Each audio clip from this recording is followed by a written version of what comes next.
YouTube. Oh, what a beautiful day to be self-isolating. So today I'm on a bit of logging. I've got all this core wood which has been delivered to my customer here, and just getting it all ready for next year now really. I mean, I do this pretty much every year. We have, I don't know how many tons are here, but I'll show you around the log stack in a second. But basically I've brought down a couple of chainsaws just to whiz through and have a bit of fun. One I've just been using is the MS260 by Stihl. I put a link up here for it. I picked that up at auction, a second-hand auction, and I'll be honest, today's the first day I've really been using it. But I'll come back to that in a minute. I've also been using my little Husqvarna 135, which was the first chainsaw I ever bought, and I think it might have been the first bit of equipment I bought brand new. And I've always loved that saw. I've used it, kind of been a bit of a dirt saw if I'm honest. I don't do felling. My ticket isn't, I don't have tickets for felling. I'm not really a big chainsaw tree guy if I'm honest. I do this sort of work, and I'll do limbing up for trees which have already fallen. And then, you know, the small take down, like a little apple tree or whatever, or, you know, an ilex or what have you. Yeah, so I don't do a massive amount, and the little 135 has always done very well for me. But the 260, it is a 260, let me just check. Yeah, oh, 230, I'm lying, 230. As I say, I'll put the link up here for it, but I picked that up at auction, and yeah, good little saw that. And I've, just for fun, I've got the customer's chainsaw out as well, which is called, well, the bar on it says Professional Garden Tools, but this is called Dirty Pro Tools. Not a brand that I've heard of, and I very much doubt it's a brand that people have. It's going to be a rebrand. It's going to be a rebrand product. But as history is seen for me, rebranded tools, or shall we say the entry level or the cheaper brands, I've never really had much problem with. I've used the customers'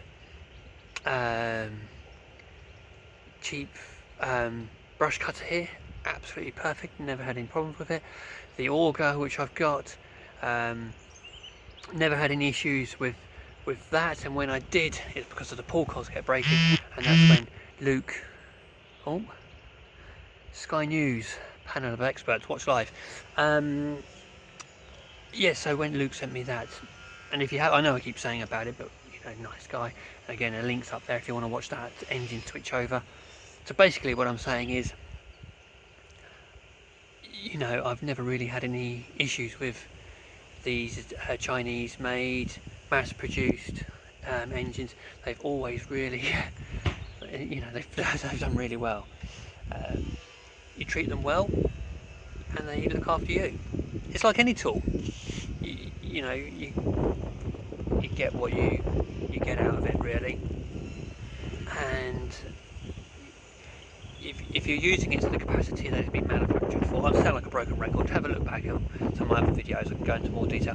But basically I'm here today. I brought these two saws out with me to have a little bit of fun with. Got the customer's one there as well, and just wanging my way through it. Bit of self-isolation. I'm going to spread this out over this week, this job, because I've got a few jobs where I can't go to, if I'm honest. This customer's more than happy for me to come back and do extra time whilst we're on this lockdown, but the lockdown for us is a little bit strange, where obviously gardeners can go out to work, and for me, I'm leaving my house, getting in my van, coming straight here. I've got a 3/4 of a mile track that I'm coming down. The customer is actually cutting some of the logs up on the splitter.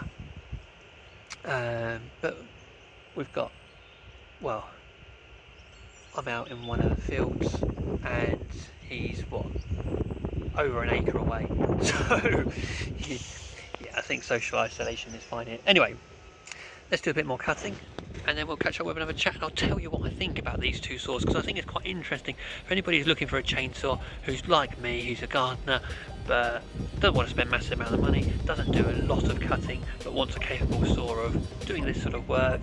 You can judge for yourself. Anyway, catch up in a minute.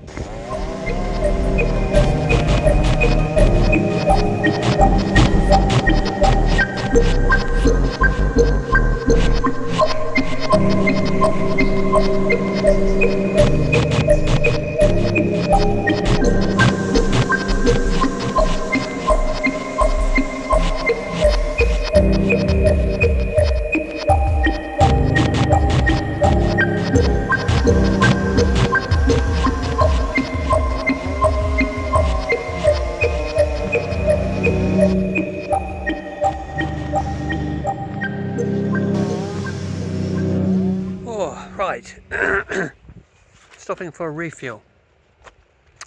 Let's talk PPE for a minute. I'm wearing a fleece today because there is a little bit of a nip in the air. You should say that you really should wear really sort of tight fit clothing just to save, you know, snagging on yourself and everything. But when I'm here, I'm always got a good footing. It's not like I'm really climbing about, then, you know, this isn't really getting in the way as such, but theoretically, if you're going to go 100% by the book, you should be wearing some sort of tight fitting, or just a t-shirt or whatever. Chainsaw trousers. These are made by Stihl. I'll put a link up here is the name, because I don't know what they are. I'll find the ones from the company that I bought them from, the same as my boots. These chainsaw boots, quite high up ones, made by Tree Hog. Now, I suppose I could do a mini review on them. They've kept me dry. They've kept me warm. Have they kept myself? I don't know, because, and I don't want to ever know about how putting a saw through them. So yes, they've not ripped. Boots have kept me dry. I've had logs roll onto my feet. I wear these sometimes when I'm landscaping, and you know, my ankles are supported well. They're comfortable. The same with the trousers. Plenty of pockets, no rips. They do go in the washing machine. I know there's a bit of controversy about putting trousers through, chainsaw trousers through the washing machine. These ones I have, and they've been perfectly fine. I don't do it very often. Most of the time I take these off. They go into my workshop and they stay in there. I don't take them into the house because they're always so dirty. And then I've got some Oregon chainsaw gloves. These. They only have padding on the left side because I'm right-handed. I don't know whether they do them where they're different, so different padding for different left or right hands or whatever. But to be honest, I don't wear them. They're a hindrance when using a chainsaw. If I'm moving logs around, I tend to do it while I'm working. I'm not going to stop, put my gloves on as such. I've got a little cut on my finger, but we work outside. It comes with the territory, a little bit of cut or whatever. How much protection would that offer? Do you know what? Should we find out? Let's stick this in a log. See how much this glove actually has got protection. Let's do it now. So the padding is back there, all across the back. Let's don the chainsaw helmet, start her up, and give it a go.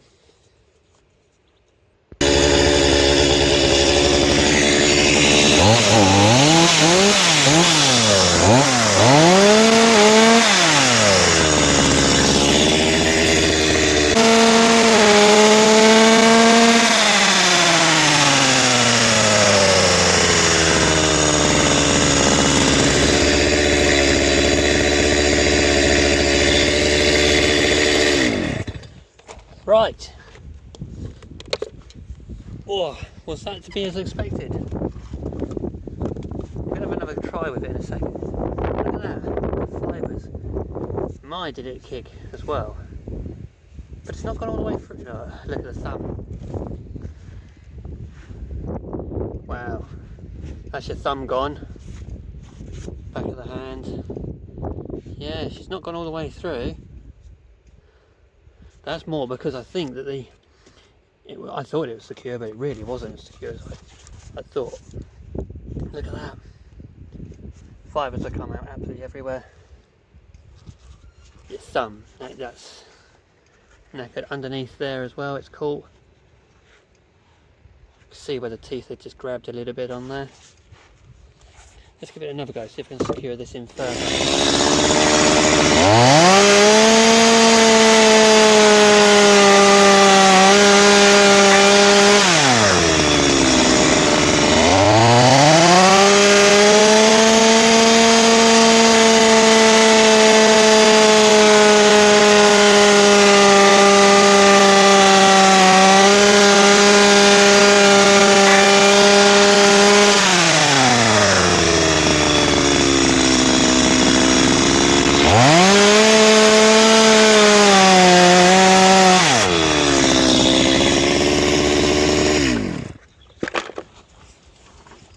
I think the theory with these gloves is this is supposed to stop the chainsaw. It's supposed to clog up the chain and stop it.